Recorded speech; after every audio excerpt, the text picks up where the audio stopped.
Revolution in China, bloodiest and most terrible of all. An entire civilization blown apart.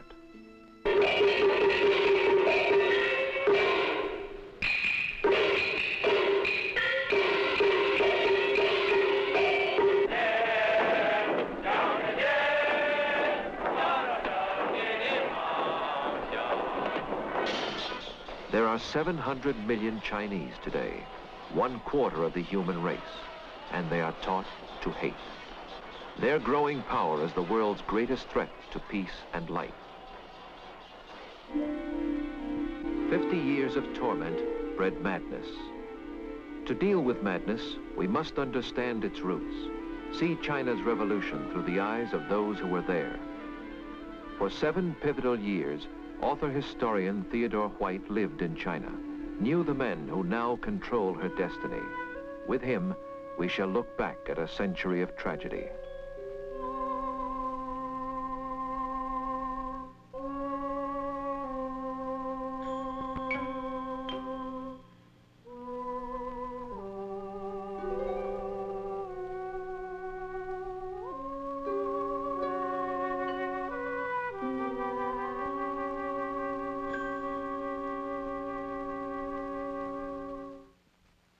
For 18 years, we of the West have been excluded from China. We can pace along this barbed wire border at Hong Kong and try to squint inside or strain out sounds, but all we hear is echo of disaster, past and present.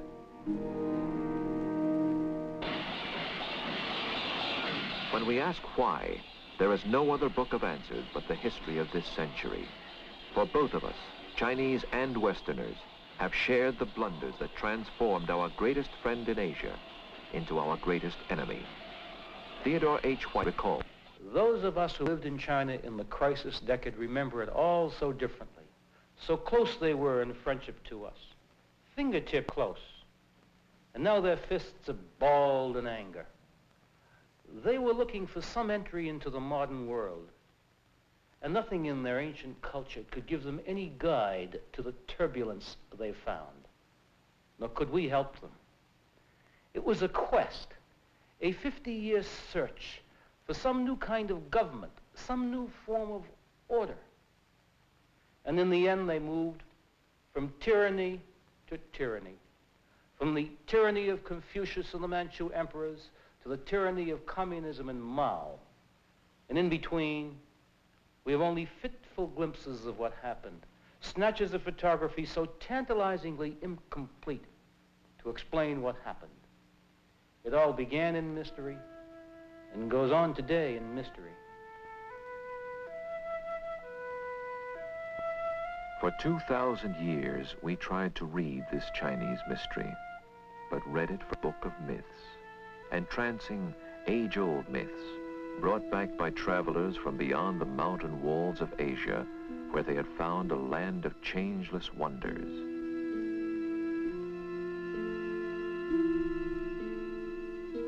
A strange serenity of spirit graced its hills with beauties. Bridges arched across the rivers as much to soothe the eye as help the wayfarer. The silent shriek of violence in art might catch attention, but that was echo of an anger we did not fathom. The same mythical serenity rested on all the fields of this land of peasants, a biblical rhythm carrying men from sowing to harvest, from birth to death, in apparent contentment. The old myth held that China had solved the great secret of government. Confucius, half god, half sage, had taught order and duty. These make government. Each man fixed in place, bound in obedience to those above, as those above were bound in obedience to the will of heaven. The emperor they called the Son of Heaven, Tianzi, because only he interpreted the will of heaven in his land. For 1,500 miles ran the Great Wall, sealing in a nation so proud it knew itself only as Zhongguo, the Central Kingdom. All other men, barbarians. For 2,000 years, behind this wall, proud China knew herself invulnerable. For centuries, China let barbarian Westerners dock only at Canton to buy her precious silks, her porcelain, her tea. To pay for these, Englishmen introduced opium from India. By 1830, this trade was booming. China protested, burned the opium, and the bark of English warships as war broke out in 1839 first shattered myths of Chinese power. The result, defeat, disaster. Aboard a British warship in 1842 came humiliation, with China forced by treaty to yield Hong Kong outright and open 4 more coastal cities to British merchants and their opium. Where Britain led, others followed. Rival powers raced each other to carve proud China as spoils.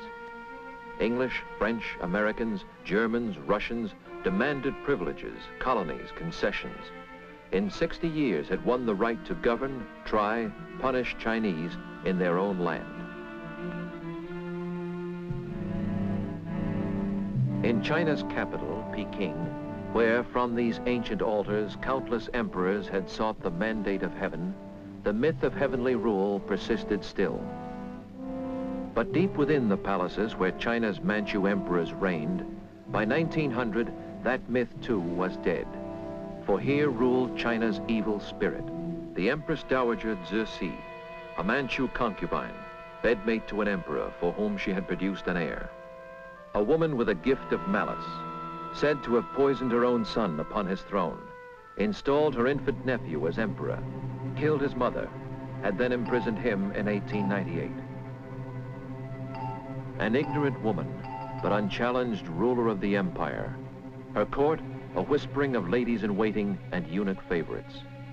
Chief among them, eunuch Li Lianying, as depraved as she. When told China needed ships to fight the foreigners, they used naval appropriations to build a marble pleasure boat in a nearby lake.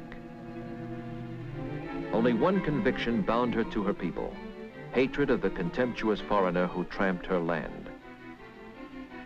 1,000 villages deep in China mirrored her primitive hatred of the foreign devil. Moreover, their passions had found flag and leaders as a secret brotherhood, the Boxers, began to flourish. Kill the white man, burn his mission, said the Boxers, claiming magic charms could make their bodies impervious to Western bullets. With the Empress' consent, in early 1900, they began to kill. One of America's great novelists, then a missionary child, was at the time in China. Miss Pearl Buck recalls, the Empress Dowager had issued an edict that all white people were to be killed, and many had been killed, especially in the north, in Shandong, where men, women, and children, missionaries and business people too, had been killed. But we were so fortunate because we lived in the province of Jiangsu, and we had a very good viceroy, an intelligent man, and he knew that it was folly for the old empress to think that she could gain anything by killing the missionaries and the business people, because there would be terrible retribution. And so he was so courageous as to insert a negative, a no, a not, into the imperial edict, so that it read, we were not to be killed. And that's what saved our lives. Here at Peking, within these massive walls, for almost 2 months, 3,000 foreigners and Christian converts gathered under siege to fight for life. Their sandbagged embassies a bastion against Boxer fanatics. From around the world, navies rushed troops to raise the siege. Britons, Americans, Russians, French, Germans, Japanese raced with field guns and modern rifles, whose bullets no Boxer magic could resist. Victory was swift, punishment ruthless.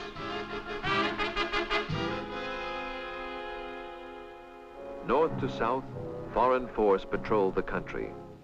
Japanese soldiers began to explore China's wealth and covet more.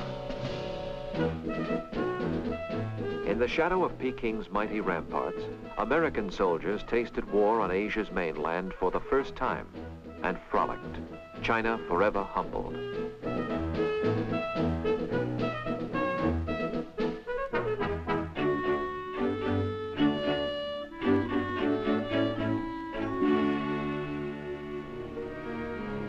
Foreign diplomats and generals debated China's fate.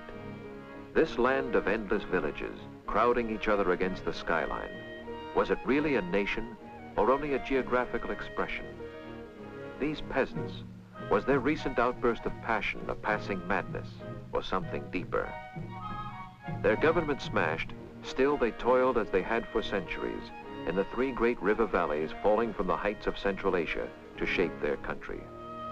In the north, Manchuria and the valley of the Yellow River cradled one kind of Chinese for whom Peking, the Manchu capital, was their center. Here, dry northern wheatlands rolled over an unknown treasure store of minerals which Russia and Japan both sought. In the center, the valley of the mighty Yangtze with its key cities, Shanghai, Nanking, Hankow, Chongqing, where British and American power turned the wheels of industry, oiled the way of commerce. In the south, the third valley, the West River flowing by Canton to empty at Hong Kong in the sea. In the steaming Southland, peasants stooped in paddies to plant rice and spoke a dialect no Peking Chinese could even faintly comprehend. The coastal cities, where most Westerners lived, squirmed with jostling people, animal energy, humans used as beasts in street and field.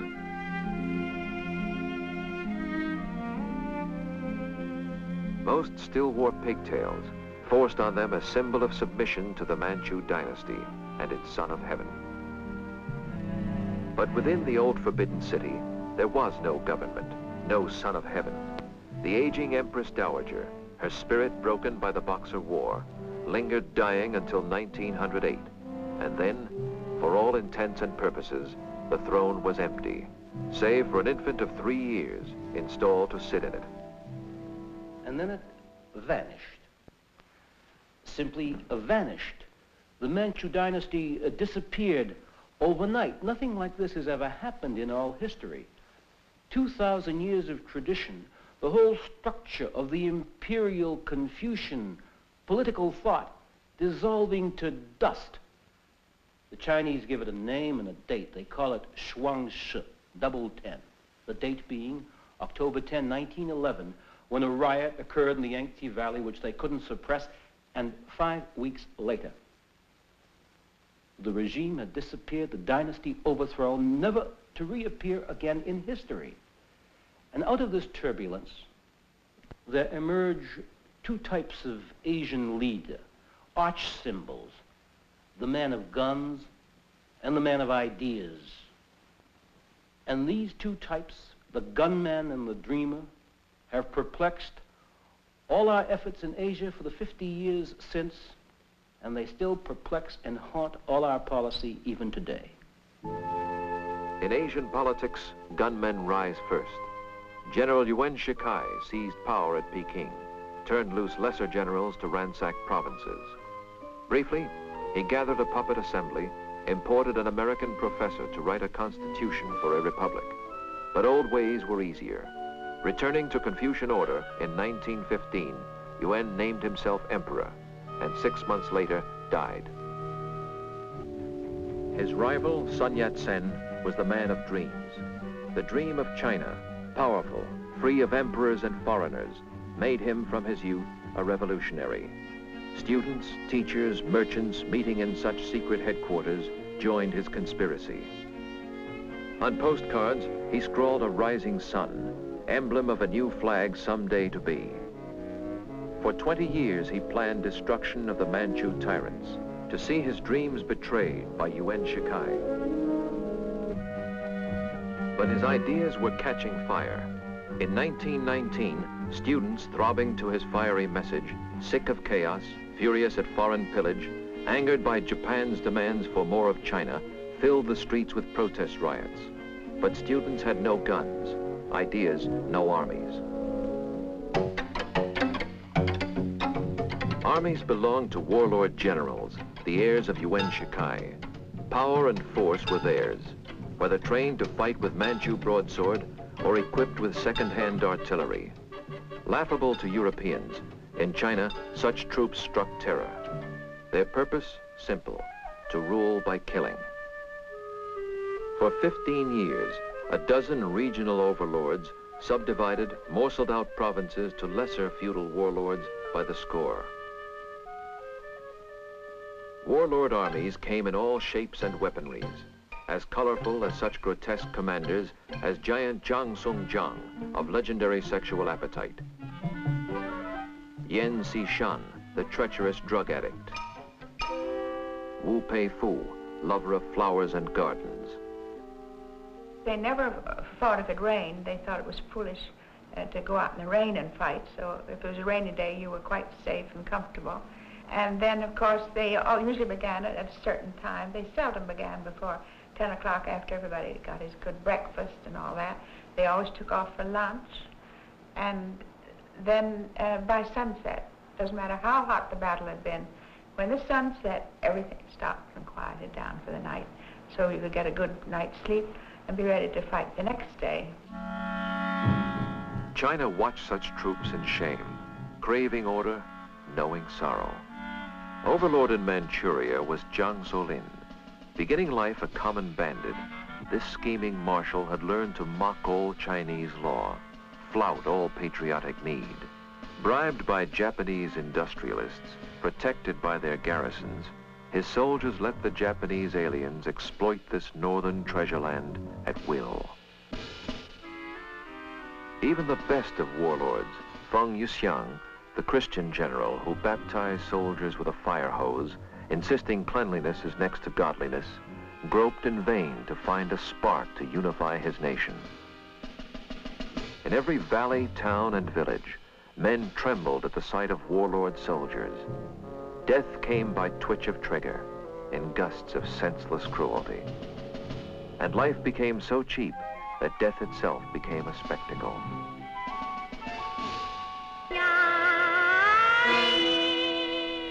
Children, growing up, became inured to violence, a culture of scholars transformed by killing.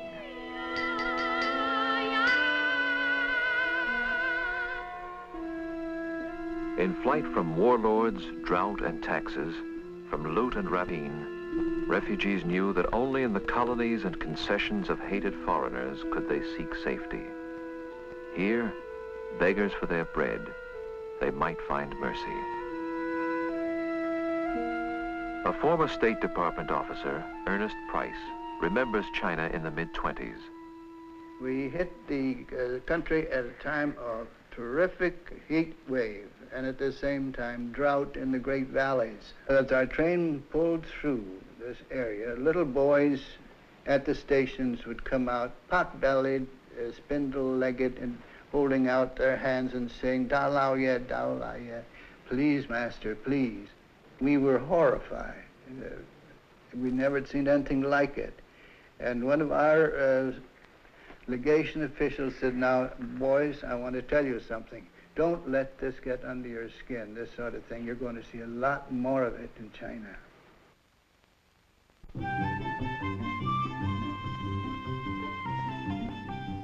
In the western enclaves of the coast, life for foreigners went on unchanged.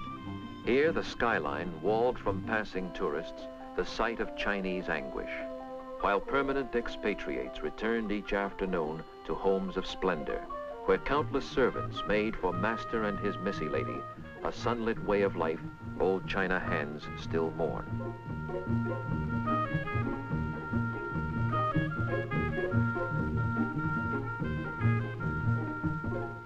From Shanghai, foreigners controlled most Chinese industries, mines, mills, and railways. They set her tariffs, collected taxes. Prosperity rested as it always had on foreign guns and gunboats, within whose shelter Western pleasures undisturbed rolled on. At racecourses and at resorts, Chinese appeared, as always, servants only. At Western clubs, the tinkle of ice in cocktails rose above the muffled sound of warlord guns outside. Yet even in Shanghai, if one listened, one could hear another note. In the streets, students were calling for revolt, middle-class youngsters, yet their message caught the ear of workers too. By 1925, a ferment unsettled every major city.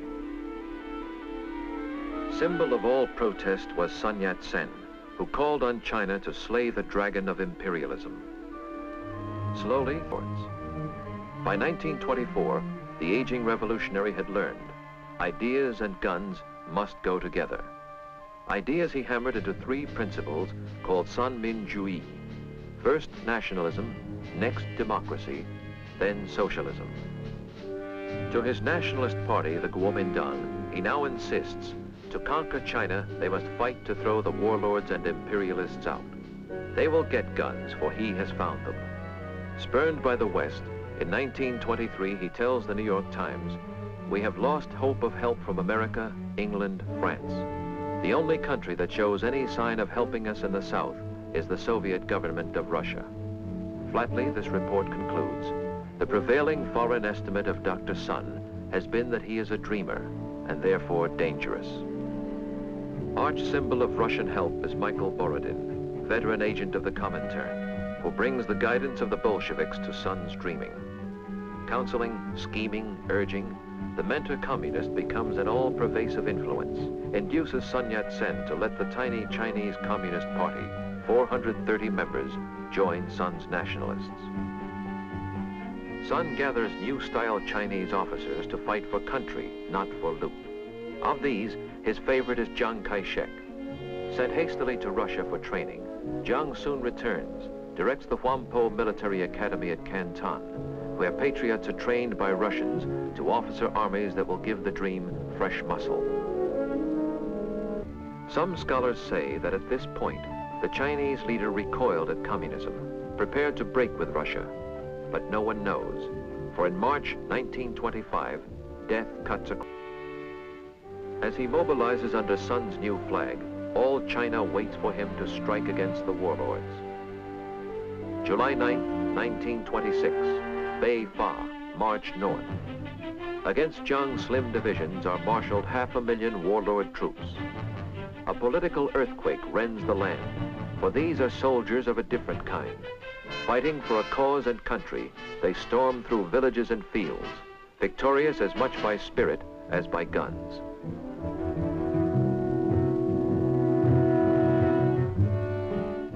Accompanied by Borodin, a Russian staff, their wives, Jiang's headquarters pushes north by train.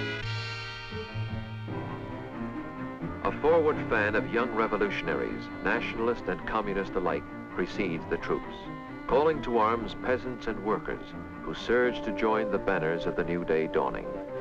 Among them, then unnoticed, is a communist intellectual, Mao Zedong, then 33, directing scores of peasant agitators to summon fury for the revolution. By fall, they take Hankow. The nationalist revolution moves its capital there, and then exultantly raids the British concession, burns down foreign buildings, tears down foreign flags. The tide rolls on, from Hankow down the river. In April, Chiang Kai-shek has reached Nanking, and then a pause. Jiang waits. Upriver in Hankow, left-wing leaders of the Kuomintang no longer trust their army's leader at the front. Borodin is urging, get rid of Chiang Kai-shek. In 4 short years, the communists have grown to 60,000 members. They urge the left-wing nationalists. No revolution is complete until peasants own their land, workers their factories.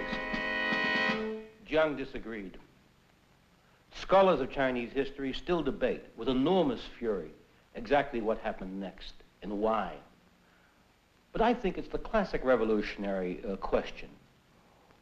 Who gets power? To whom the fruits of victory? No one knows what went on in Chiang Kai-shek's mind, but I think one thing must have been clear to him. Either they were going to get him or he was going to get them. And he wasn't about to be dismissed the way Sun Yat-sen had been dismissed from power by warlords so often. It was a question of who would strike first, and he struck first. April 12, 1927 in Shanghai was the night of terror, as Jiang's troops rounded up and butchered hundreds of communists, students, union leaders, anybody they suspected. And when the day rose, he was in complete control of all the lower Yangtze Valley.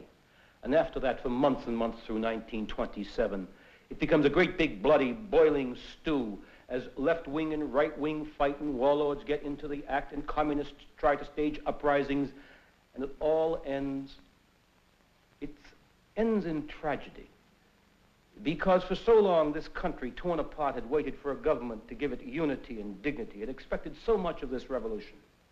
And now they found that revolutionaries can be butchers too. And this long, tormented quest for a new order was to end in this squalor. And it ended finally in December 1927 in Canton, when, on orders from the Kuomintang, the communists attempted to stage a massive uprising and seize that industrial city, and the Kuomintang struck back with counter-terror. Professor Earl Swisher witnessed the event. The nationalist forces came in on Tuesday afternoon. There was fighting and burning of parts of the city during the night, and then the mop-up came on Wednesday morning, after the coup had lasted only about 48 hours. Identification of communists was a very simple matter.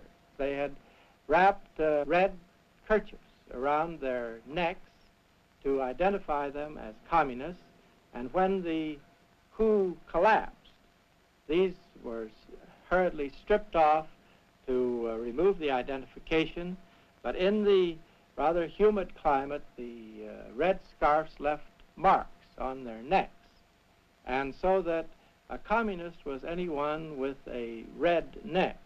The destruction of communists was a very simple process of rounding up everyone with a red stain on his neck and executing it. Some thought communism in China forever quenched, but Mao Zedong did not. He had escaped and watched in hiding. He would return to fight another day. In the cities of the Yangtze, children and teachers, businessmen and soldiers pulse to Jiang's call. To north, south, and east, warlords still ring him round, but the winds of fortune favor his expansion. May I introduce to the audience the President of the National Government of the Republic of China. Long live the Three People's Principle.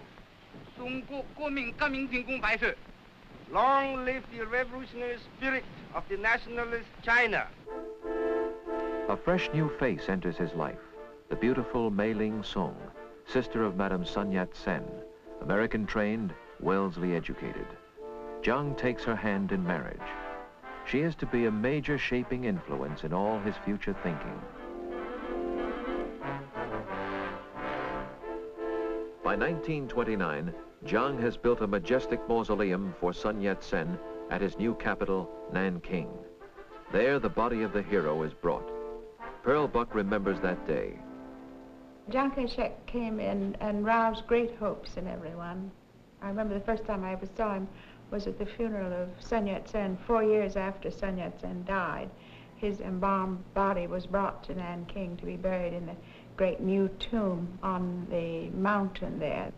It's the first time I saw him face to face, a very striking man with very striking, bold black eyes. And he had a presence, and I think that he might have been a great first emperor if there had been a throne to sit upon. That was the tragedy, that the very structure of government was destroyed by the revolution, so that there wasn't a government, and he had to begin that government from the bottom, and he didn't understand government. He was a soldier, and he didn't know how to make a government. And he had plenty of advisors, most of them young PhDs from the United States, very impractical and idealistic, and they didn't know how to make a government. And all the time he had the communists to fight, and he also had the Japanese threatening. And it was a very difficult situation. I'm never inclined to blame him. To Western eyes, this soldier's rule seems like the first firm government of China in many years. Jiang too is changing, for his wife, as much American in thought as Chinese, leads him to see the United States as friend, a source of loans and help. As new railways stretch their tracks across the country, the new Kuomintang order Chiang has brought begins to offer comfort and luxuries to the cities he controls. Industry booms, production soars. Engineers and young industrialists find, for the first time, careers opening to modern talents. Universities flourish, parade their graduates full of hope.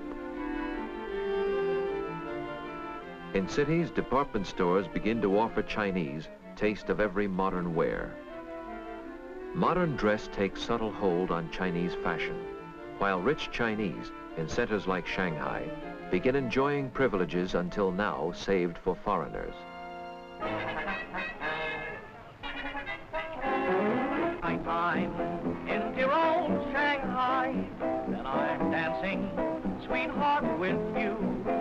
And I'm in dear old Shanghai, without it all out. In my arms, dear, away from home, dear, we'll let the rest of the world go by. We'll make love when I'm in old Shanghai. Not such froth, however, but the primordial appeal of Chinese nationalism is changing Asian politics. Even in Manchuria, the call of patriotism twinges the conscience of warlord Jiang Solin, causing him to flout his Japanese protectors. Traveling by rail in summer 1928, Jiang Solin meets his death. A Japanese plot, blasting him to bits, punishes him for what they call his treachery. His son, young Marshal Jiang Suliang, succeeds to power in Manchuria. This junior warlord knows he must serve Japan as puppet or go with nationalism. He chooses Jiang. In Japan, this switch sets off alarm. Military men control Japan. They mobilize. They must strike soon. They know if Jiang extends his sway to vast Manchuria, if China's 400 million people unify, then they must certainly lose the Asian mainland. September 18, 1931, attack begins which Marshal Jiang Suliang's warlord soldiers cannot stop, and Chiang Kai-shek is powerless to help.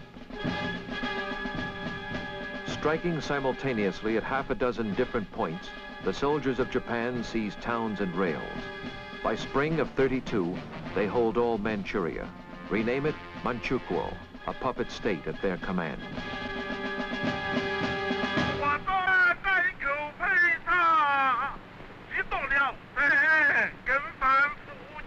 Rage sweeps China. Generals exhort their troops to stand by for the counterblow, demand a war of national resistance to Japan, right now. For Jiang, the problem pinches. His foot soldier armies may be stronger than old warlord armies, yet they lack tanks, have old artillery, are just beginning to understand the airplane. He knows they cannot match the modern weapons of Japan. Not only that, he leads a nation still divided. The communists, struck down for good in 1927, have somehow swelled by 32 to major force again. It was as if a ghost had risen from the dead.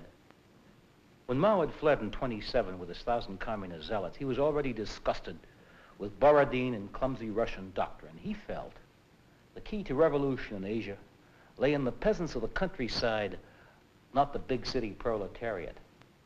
80% of all China's peasants lived in bleak and filthy villages, treated like brutes, imprisoned by officials, landlords, loan sharks, and Mao's idea was simple. Turn the hidden peasant anger against the local gentry, the local rich, as well as the unknown foreigner. Let terror claim revenge by stealth and night. Use pitchfork, guns, knives, grenades. Give guns to anger. And out of this idea, he created this black miracle of his, the doctrine of partisan warfare. Divide the land among the landless. Rip out roads, bridges, railways, so that formal armies will have to slog on foot, dissolve in garrisons, bog down. Transform the countryside into a total environment of hate. Let women, children, everyone, not be afraid to die. was political warfare raised to the nth degree, and by 1932, he controlled a good chunk of the two provinces of Hunan and Jiangxi and claimed the loyalty of 9 million people. From 1930 to 1935, he drives his troops to fight. His narrow military politics sees only one solution. Force must root out Mao's ideas with bayonets. With communism, no compromise. Year after year, this civil war goes on as expedition after expedition grinds into failure in peasant ambuscade, guerrilla war.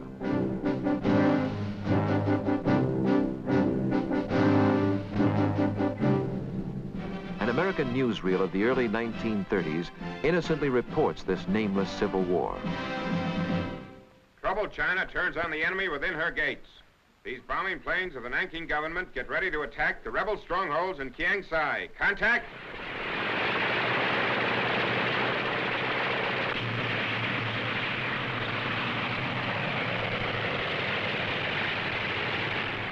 High over the mountains, movie tone flies with the air forces of President Chiang Kai-shek.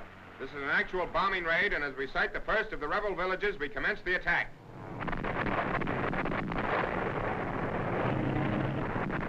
Chiang Kai-shek is making desperate efforts to unite the various provinces of China, many of which are torn by internal dissension. And if he can't do it one way, he tries another, including bombs.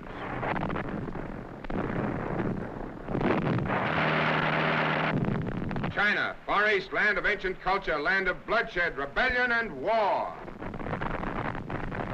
By 1934, Jiang has forged a blockhouse ring around Mao's communists, and squeezing ever tighter, feels certain they are trapped. One of the most amazing episodes in history. As Jiang squeezed, they oozed. Dissolving into tiny bands, they oozed through his fingers. In October 34, 90,000 men and women set out. Not just an army, but a government, an idea, carrying all their records with them on these little yo-yo sticks on what they called the Long March. It's a 6,000-mile trek they made from Jiangxi and Hunan, south to Guizhou and up to the Guizhou Plateau, and up across the foothills of Tibet, and then down again out of the mountains, down into Shanxi, where in these dry and windswept hills, they made their base. 90,000 had set out. They arrived a year later in October 1935, 20,000 left, and there they were to dig in. This is how Westerners saw them in these yellow barren hills, where, calling peasants to their cars, they finally fended off Jiang's pursuit. In 1936, however, Mao's line changes. He calls for unity against Japan. Rich and poor must stand together, an end to civil war. Nationalist, communist, warlord, all must stand as brothers against the alien threat. This new line appeals to millions, but not to Chiang Kai-shek. He, his inner councils, and his generals persist. Final mop-up of the communists must still go on, entrusted now to friendly warlords in the north. Yet mysteriously, this final mop-up stalls. The most important front against the communists is held by soldiers of Manchuria, driven out by Japanese. These homesick troops have little stomach for killing other Chinese. Led by young Marshal Zhang Suliang, they itch to tackle Japanese. In December 1936, Jiang flies off to see the young marshal in Xi'an, to flog him on to sterner effort. In Xi'an, however, communists have convinced the young marshal that civil war must stop. Then there happens one of those episodes that sound as if they were written in the book of make-believe. And again, we have no photographs because no one invites a photographer to witness a kidnapping, which was what happened next. Jiang was there to urge them to fight the communists. And on the night of December 11th, he was sleeping in a villa outside of town when he was awakened by gunfire. And the young marshal and his troops were shooting their way into his villa and trying to kidnap him.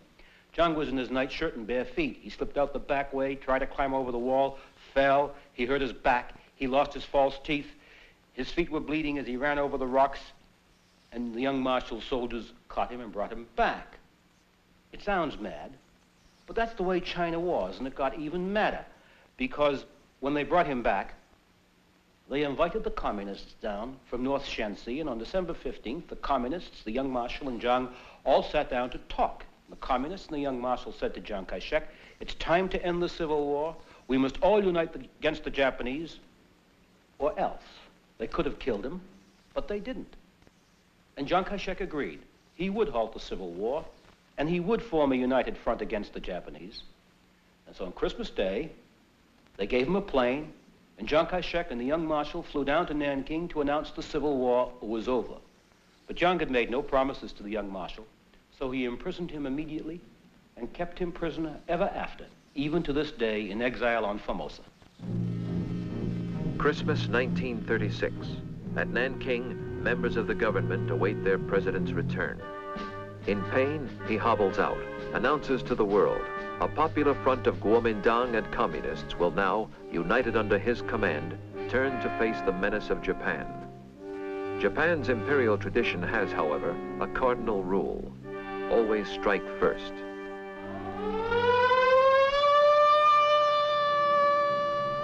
July 1937. The war is on. The Japanese now seek total conquest, not just another chunk of territory. They blast the heart of China in the Yangtze Valley, with Shanghai first to take the shock. The Imperial Navy shells Shanghai at point-blank range. A century since Britain first blasted China open. A generation since the bloodshed of the Boxers. Babies have grown to manhood without a year of peace. For 25 years, China has lived with warlords, guns, and terror. But now it must drink deeper of the cup of bitterness.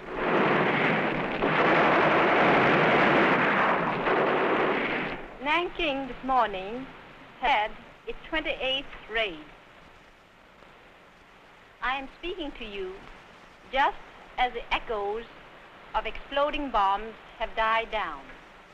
Death comes from the clear blue sky, just as it has come to thousands of our innocent people throughout the length of our land.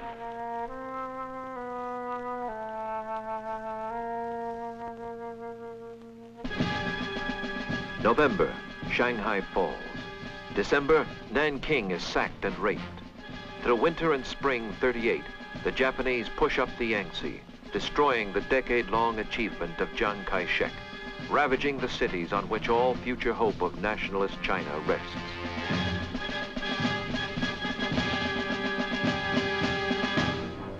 In the north, a different vision of tomorrow's China guides the communists. In a village in a mountain gulch, they make a capital, Yan'an. Headquarters have paper windows, furnishings of bamboo. Their troops are called the Chinese 8th Route Army. But the United Front dissolves. Red generals ignore Jiang's orders. Their strategy makes an independent war against Japan. In rear areas like Yan'an, soldiers raise their food. Mao himself grows tobacco. Zhu De, the Red Army's commander-in-chief, hoes his own cabbage patch. Peasant women spin and sew the cloth for uniforms. Fashion straw sandals for the soldiers.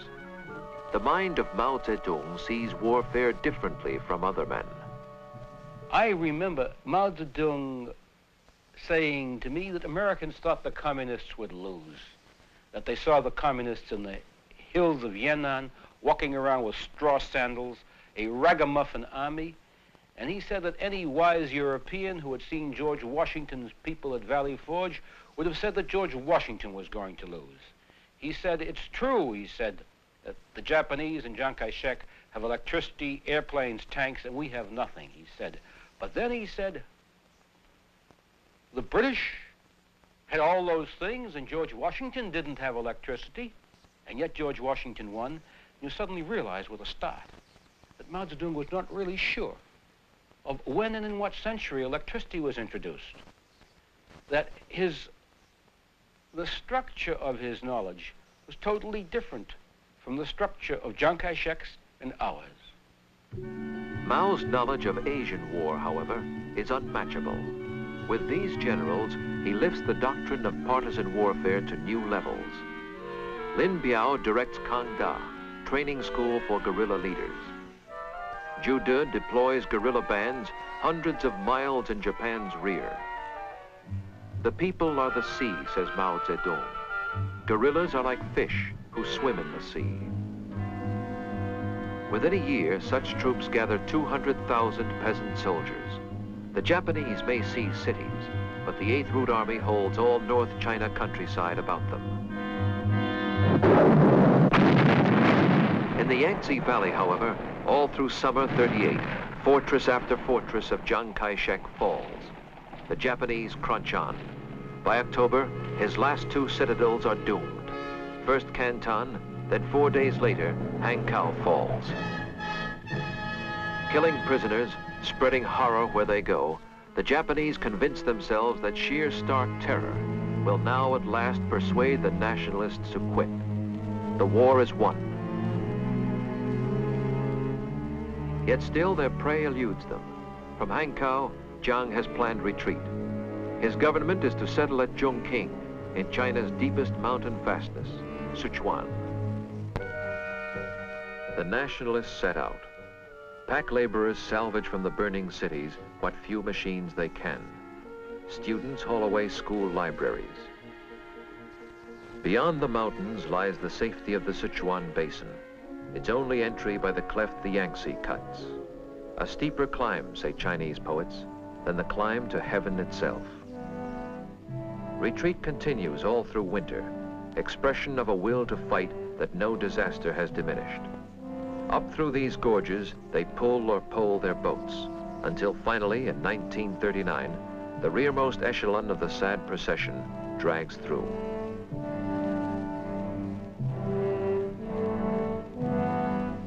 Behind, they scorch a trackless belt of no man's land to guard these last interior strongholds from the Japanese. Chongqing is now the wartime capital, a city of another age, almost unchanged in sight or smell or sound from Manchu China.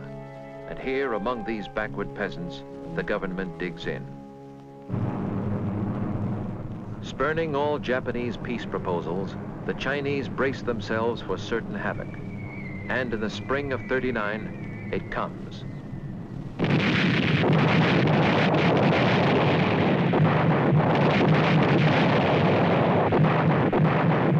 Day and night, the bombs continue, yet Jiang persists. Powerless to strike back, Jiang knows only America can help. His diplomats in Washington seek aid. Yet, he has other troubles, too. It was about this time in 1941, at the height of the bombing, that I had my first talk with Chiang Kai-shek about the war against Japan and its strategy. And at the end, almost as an afterthought, he said, "Remember, the Japanese are a disease of the skin, but the communists are a disease of the heart." It seemed odd to me because at that time the Japanese were bombing the daylights out of both Chiang Kai-shek and the communists, both of whom were allied against the Japanese. But now in retrospect, it seems to me an almost prophetic remark, almost a vision of an apocalypse to come. Those whom the gods destroy, they first make mad. On December 7th, 1941, madness seizes the Japanese. Striking at Pearl Harbor, they hope to force America's consent to their conquest of China. Now China has a mighty ally. America's arms will soon be theirs. Geography destroys this hope. Supplies must crawl across the ocean to get to India, then be flown to China across the Japanese blockade. American pilots brave the topless Himalayas to fly the hump and carry what they can, yet average only a few thousand tons a month for the army of 4 million Chinese soldiers. Feeding an elephant with an eyedropper, an American veteran calls it. Discouraged Chinese leaders say, our arsenals make only 15 million bullets a month, just 4 per soldier. How can we fight? Americans discover there are other reasons for poor Chinese morale. Graft in their army. A visiting American general from Washington asked me if he could see some Chinese troops marching on the road. So we drove out, and the first thing we saw, of course, was that the majority of the men had dogs of one kind or description, size, anything that they could have stolen along the way, on ropes, on leashes, on anything. And he smiled and said, here they are, the GIs the world over. They all love dogs. And I said, yes, they certainly love these. And he wanted to know what I meant by that. And I said, well, this is their rations. When they run out of rice and other food, the dogs go into the cook pots. Commanding General for America is Joseph Stilwell. A soldier's soldier, his mission is to train a Chinese army to strike back. In India, training thousands of Chinese flown back across the hump, Stilwell learns to know their true ability. But he grows bitter at their government, which cannot nourish them. He feels they can attack and win if led by honest officers, insists that Chiang reorganize his army to throw incompetence out. In Chongqing, this pressure irritates the Generalissimo. He knows that victory is guaranteed by efforts of his allies. His thoughts are on the aftermath of victory, the final struggle for power yet to come. A weariness of spirit seeps through his government. Something fades. They wander alien through this anachronistic city. The fronts are far away. America's flying tigers guard the skies. Their background of big city life cuts them from direct involvement with these peasant people. Little luxuries, little pleasures occupy too many minds, too long exhausted by the years of sacrifice. Yet nonetheless, the prestige of Chiang's government grows. Foreign diplomats court his favor, do him honor. In 1943, at Cairo's wartime summit conference, he sits with Roosevelt and Churchill, accepted now as equal of the great, consulted on the strategy of global war, assured of China's freedom, China's greatness in the post-war world. From Yennan's tawny hills, the communists watch all this and brood. Unrecognized by foreign powers, they know their strength is growing. Not foreign aid, but peasant emotions give power. And Mao too is hardening. Like Chiang, he thinks beyond the war to what must follow. 20 years of flight and fighting have toughened him to hardship. But his memory too is scarred. By Chiang, by white men, Russians and Americans alike. His troops swell daily behind enemy lines. His self-assuredness freezes to dogma. He has been right so often when others made no training. I told them, I said, in the United States Army, we look with disfavor on giving political training. We think we should devote our whole time to military training. Well, they said that is not the case in our Army because we consider military training and political training as equally important, and one cannot be neglected for the other. Zhu De agrees with Mao. Power is what comes out of a muzzle of a gun. But ideas, politics, must motivate the man behind the gun, a concept the nationalists only dimly grasp. Theodore White recalls how powerful communist motivation could be. I went with a group of Chinese nationalist guerrillas who were organizing resistance behind the Japanese lines. And there was a young nationalist lieutenant and 2 horsemen and myself, and we traveled behind the Japanese lines for, oh, I'd say 2 or 3 days, and then the Japanese flushed us. And we ran like mad. And they chased us all day, and by the time we arrived in a mountain village at night, the horses were completely worn out, saddle galled and their flanks heaving, and we were as tired and just as scared. And we asked the villagers to give us water and fodder for our horses. And I heard the young Chinese officer say, "Woman Shabalu Jun, we are of the 8th Route Army." And I said to him, "Look, we're nationalists, not 8th Route Army guerrillas." And he said, "Shut up. If we tell them we're nationalists, they won't feed our horses or water them." It was the first sense I'd ever had of the political grip the communists had acquired on the minds and the hearts of the people in the occupied areas. As war wears on, American aid increases, and Chiang is pleased. Reviewing the new divisions Stilwell has trained and equipped, Chiang hoards these splendid forces. They will be useful later. Stilwell violently objects. He wants to use them now against Japan. He has no interest in future civil war. Stilwell feels unless Chiang purifies his government, not only is he no help in this war, but once the war is over, surely the communists will win. Their quarrel grows. From Washington flies a mission to heal the nasty breach under Major General Patrick Hurley, an Oklahoma politician. Chiang sees this as more white man's arrogance, a meddling in the politics of China. No compromise is possible, and Stilwell is relieved of command in 1944.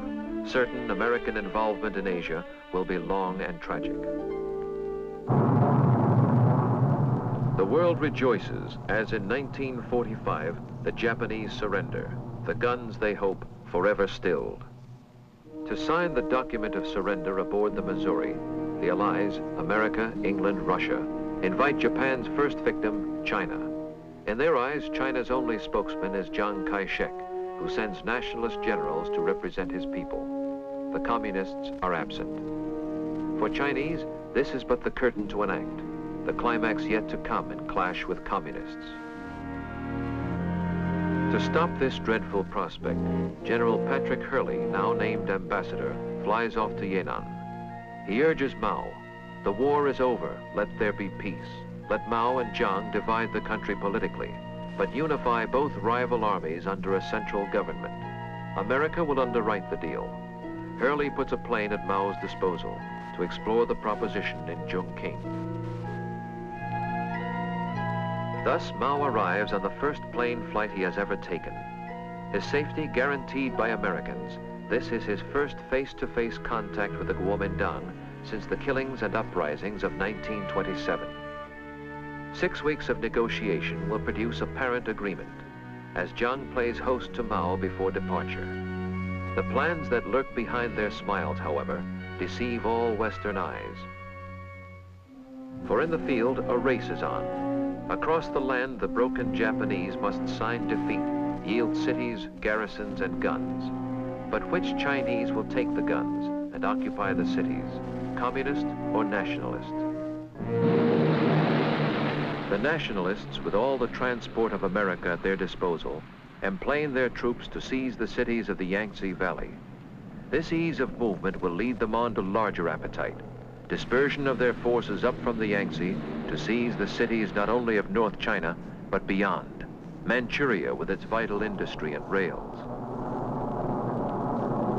Nor will the communists sit still. Together, Mao and Zhu, like Chiang, decide the key lies in Manchuria. They choose Lin Biao as field commander to make the dash. From Yan'an and North China, they will strike east and north, while Chiang is readying troops to move from Yangtze ports and airfields. By foot and pack train, Lin Biao sets out. The Russians have temporarily occupied Manchuria by the surrender terms with Japan. Communists expect to get from Russians surrendered Japanese equipment and guns and hold the countryside before Chiang arrives. The rumble of inevitable clash causes America to replace Hurley with General George Marshall. This architect of global victory is sent to save the peace for which so brilliantly he labored. Received by Chiang Kai-shek, Marshall gropes for American solution to the bitter revolutionary surges of a strange Asian nation torn by barbarisms a generation old. To his Chongqing headquarters, he invites a communist delegation led by Zhou Enlai, chief communist negotiator, to meet with Chiang Kai-shek's spokesman. Marshall suggests, and they agree to, an American answer for China's groping search for order. A federal government peacefully permitting the two parties to govern provinces they now hold politically. Freedom of speech permitted everywhere, and disputes resolved by talk, not guns. In January 1946, both parties celebrate a truce with a handshake. No paper truce, however, can mend a nation ripped apart by 50 years of killing. Within 2 months, troops are on the move again. Each side blames the other, but 100 savage skirmishes now flare to full-scale war. Manchuria is the cockpit of the struggle. The industry Japan has built and left is the greatest prize in China. Chiang's American-equipped troops seize all major cities to find a hollow triumph. The Russian occupiers have looted every factory before withdrawal. Ripped out sockets show where great machines once stood. For Mao, the fighting in Manchuria is prelude to the climax of his theories. The day when guerrilla bands group into formal armies and shove frontal combat at a weary enemy. He fights for more than safety now. His ambition seeks to mold all China to his theories. I asked Mao Zedong what their policy was with regard to freedom of the press, and he said they believed in absolute freedom of press and absolute freedom of speech, and it wasn't going to be like Chongqing when they won. Everybody would have the right to say whatever he felt. There wouldn't be censorship the way Chiang Kai-shek had in Chongqing. So I said, you really mean that? And he said, of course we mean it. And I said, do you mean that if you come to power, anybody will be able to print anything he wants in a newspaper or publish any newspaper he wants? And Mao Zedong said, of course, he said, except for enemies of the people. Nor did he ever define, and I was too young to ask him to define what he meant by enemies of the people. Obviously, now it means anybody who disagrees with him. In summer 46, Jiang returns his government to Nanking, and once again, as 17 years before, reports the victory of his cause at Sun Yat-sen's mausoleum. The fighting in the north is only distant thunder in the Yangtze Valley. American advisors urge he seize this moment to win the hearts and firm the loyalties of his people by new reforms. Thus, in Nanking, Jiang convenes a Congress to write a modern constitution, in one last try to govern China by the order Sun Yat-sen has preached. But the thrust of all his background is still military. His troops must win by force of arms. With American arms, he feels the communists can be crushed, but his troops dig in to garrison rail junctions, cities they have occupied. American advisors insist such static defense is major error. They say he pins down his best divisions where communist guerrillas will isolate them. Queen city of Jiang's victorious China is Shanghai, restored at last to Chinese rule, all foreigners' concessions wiped out. While battle flares in the northern provinces, Shanghai seems to thrive.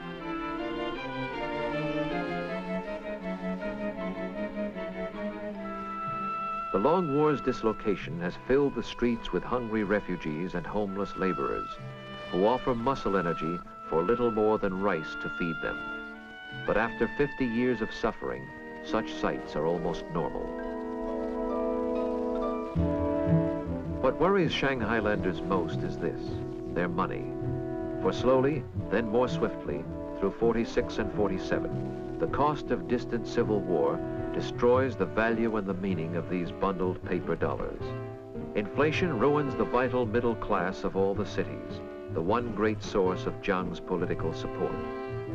Novelist Stephen Becker remembers the panic years. The inflation was heartbreaking. When I got there in August of 1947, the exchange rate was 60,000 yuan to $1 American. And when I left in September of 1948, it was 20 million yuan to one. But people on relatively fixed incomes were just ruined. In the summer of 1948, my wife and I had a continental dinner at one of Shanghai's best hotels, and the check came to 250 million yuan. Who lost China to the Reds, ignorant men will someday ask. But now, in 1948, sorrow scrawls its signature clear. Too many years of death and flight, too many dreams betrayed. In 50 years of barbarism, a gangrene of the spirit has set in, erasing pride and will and hope. Peace, whisper the communists to weary minds. Peace. An end to roaming. Now submit. Peace, they say, accept our mastery. And peace. Land, they say to landless peasants, refugees.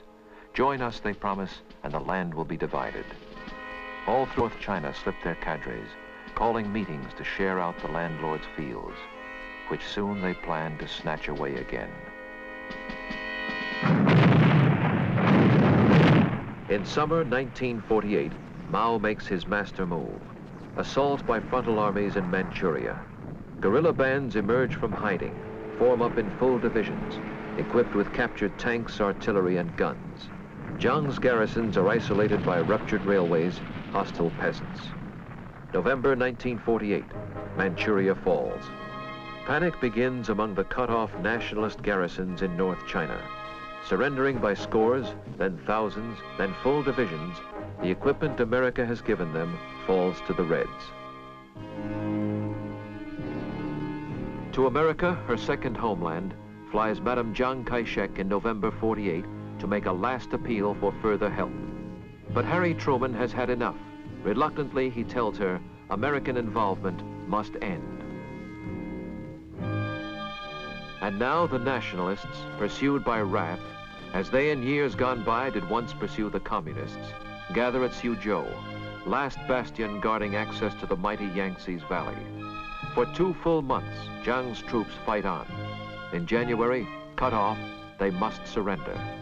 500,000 soldiers lost. The communists pour south.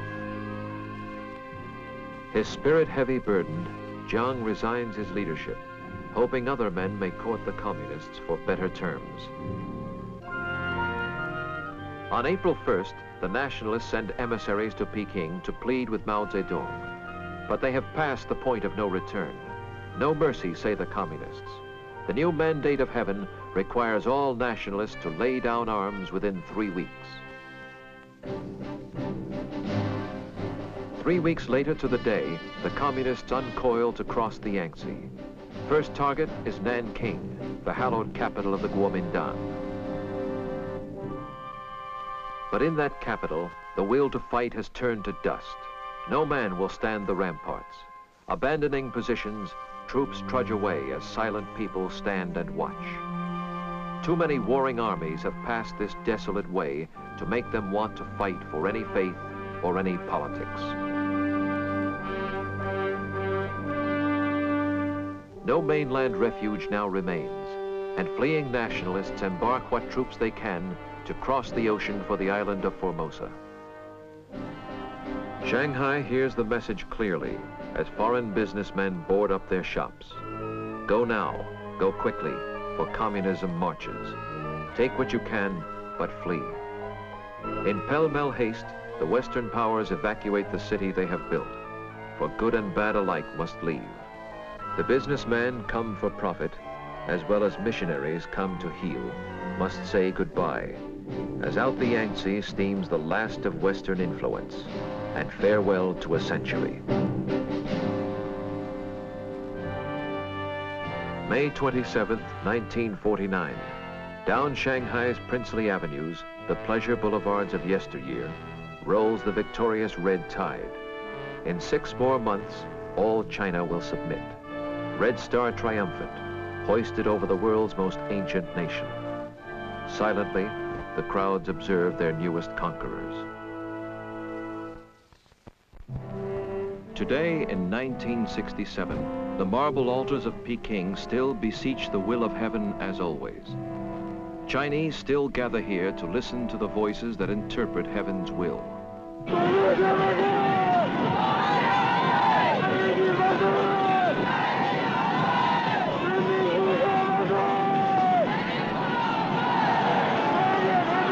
For 18 years, this man alone has tried to shape their thinking, has offered them his universal truths, a dogma changeless as Confucius, to freeze their muffled discontent and end their quenchless modern turbulence.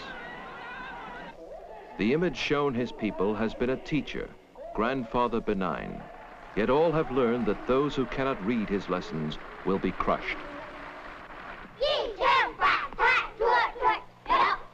His aging mind still lusts for permanent strife. The theme he preaches to old and young alike is hate. We are small militiamen fighting U.S. imperialism. Uncle, we must grow up quick and go to liberate Taiwan.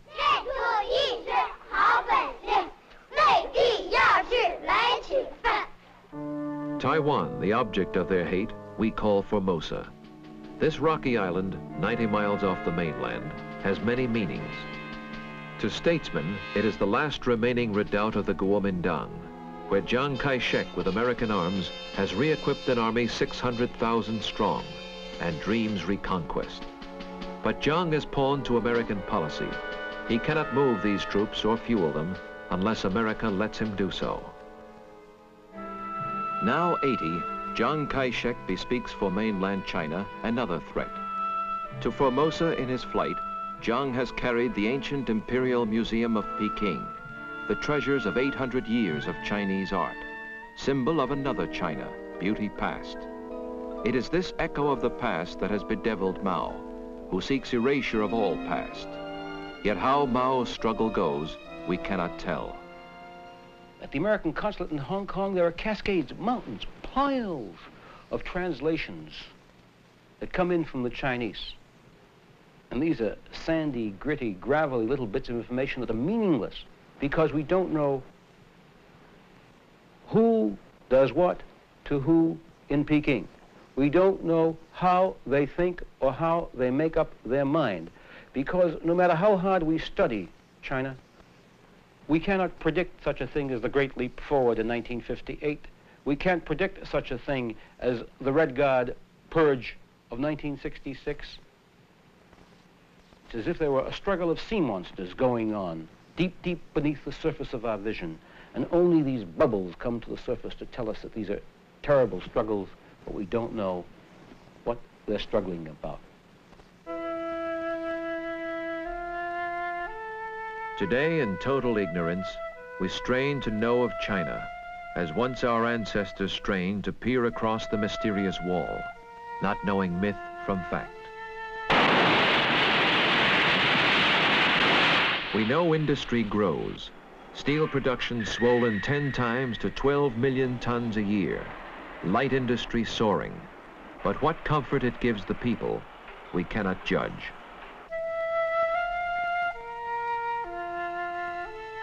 We know beyond this wall live people of dazzling historical ability. The forefathers of these students first invented paper, printing, books, gunpowder, the clock, the compass.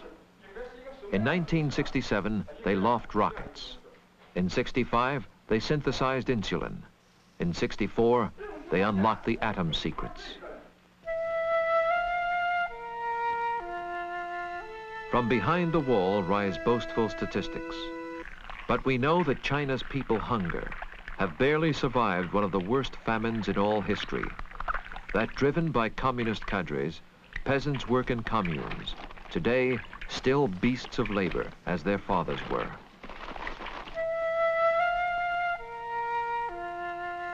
Within these walls, tyranny has tried to reach beyond the body, to the inner recesses of the soul. I woke at midnight and saw my little brother smiling. I asked him why he smiled, and he said, I dreamed of Chairman Mao.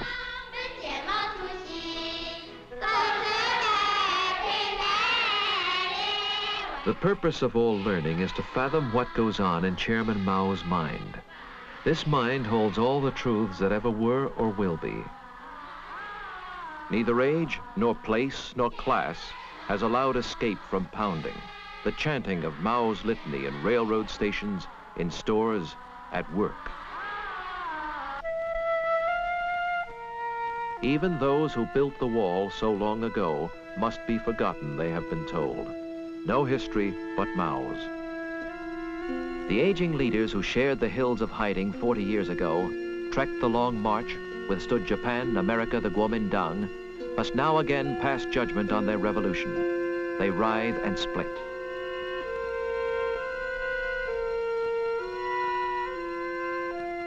Within these walls they clash. They seek replacement for a chief whose triumphs make him think himself the voice of heaven, the universe.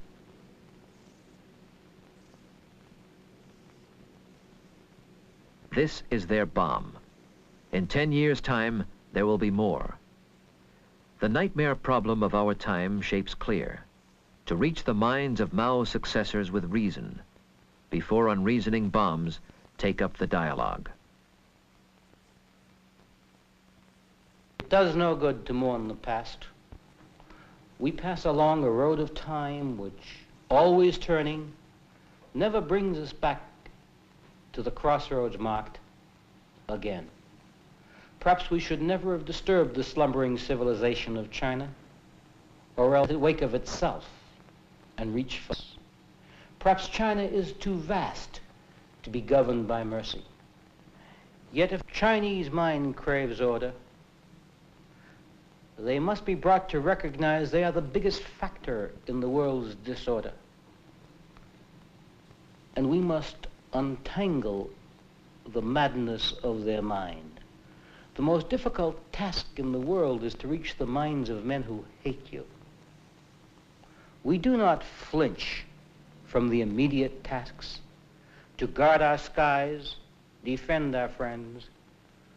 We cannot flinch from tomorrow's task to reach the mind of China. We race today to reach the moon.